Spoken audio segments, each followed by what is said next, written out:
Allah nous a dit dans le Coran, et dit aux croyantes de baisser leur regard, de garder leur chasteté, et de ne montrer de leur atour que ce qu'on paraît et qu'elles rabattent leur voile sur leur poitrine, et qu'elles ne montrent leur atour qu'à leur mari ou à leur père ou à leur frère ou au fils de leur frère, ou au fils de leur mari, ou aux femmes musulmanes, ou aux esclaves qu'elles possèdent, ou aux domestiques mâles impuissants, ou aux garçons impivers qui ignorent tout des parties cachées des femmes, et qu'elles ne frappent pas avec leurs pieds de façon que l'on sache ce qu'elles cachent de leur parure.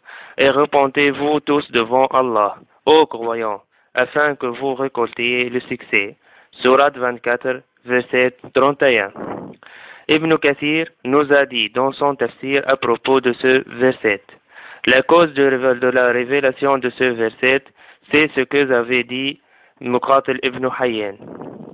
Il nous a transmis que Jabir ibn Abdullah al-Ansari nous a dit que Asma bint Murshida était dans un endroit qui l'appartient chez Bani Haritha. Et les femmes viennent d'entrer chez elles sans porter des vêtements qui couvrent leur corps de telle sorte qu'on peut voir les barcelets au-dessous de leurs pieds. Et on peut voir leur poitrine. Alors Asma a dit, ceci est affreux. Après cet événement, Allah a révélé à son prophète le verset et dit aux croyantes de baisser leur regard, de garder leur chasteté et de ne montrer de leur atour que ce qu'on paraît et qu'elles rabattent leur voile sur leur poitrine.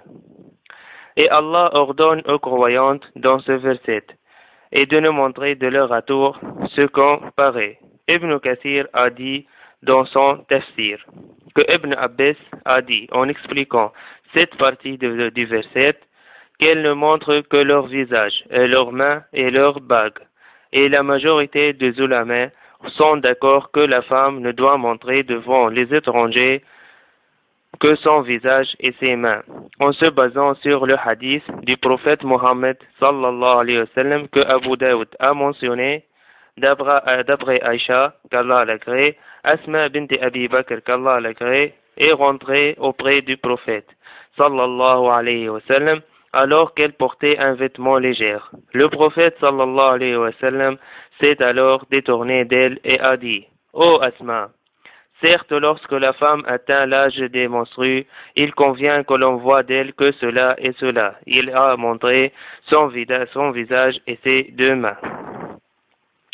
Et lorsque Allah nous a dit, et qu'elles rabattent leur voile sur leur poitrine, Ibn Kathir a dit dans son tafsir, les femmes musulmanes doivent rabattre leur voile sur leur poitrine de telle sorte de couvrir ce qui est au-dessous de leur poitrine, pour contredire le slogan des femmes de Jahiliyyah, c'est-à-dire avant l'islam, qui ont l'habitude de sortir et de traverser les groupes des hommes sans couvrir leur poitrine. Ils font montrer leur cou et des parties de leurs cheveux et leurs boucles d'oreilles. Et Allah vient d'ordonner la femme musulmane de couvrir leur corps et ne pas être comme ces femmes de Jahiliyyah. Comme Allah a dit dans le Coran, ô prophète, dis à tes épouses, à tes filles et aux femmes des croyants de ramener sur leur grand voile, sur elles leur grand voile, et elles en seront plus vite reconnues et éviteront d'être offensées. Allah est pardonneur et miséricordieux. Coran 33, verset 59. Après cette explication en détail, ma chère sœur, vous pouvez constater que le voile est une obligation en islam, citée par Allah dans le noble Coran. Et une femme musulmane, si Allah l'ordonne, elle répond par l'obéissance sans doute ou sans attendre.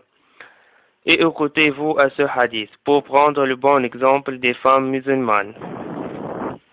Nous nous trouvions chez Aïcha en train de parler des bienfaits des femmes de Quraysh. Quand Aïcha dit, les femmes de Quraysh ont des bienfaits sur nous et par Allah, je n'ai jamais vu mieux que les femmes des Ansar, ni plus croyantes en la révélation.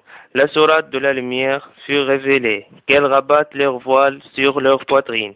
Et les hommes se tournèrent vers elles, récitant les versets révélés par Allah sur leur sujet. Chaque homme en récitait à sa femme, sa fille, sa sœur, et à toute femme proche. Toutes les femmes s'exécutèrent et utilisèrent les tissus de voyage pour se voiler en toute conviction par les révélations d'Allah. Elles suivent le messager d'Allah, toutes voilées, rapportées par Muslim.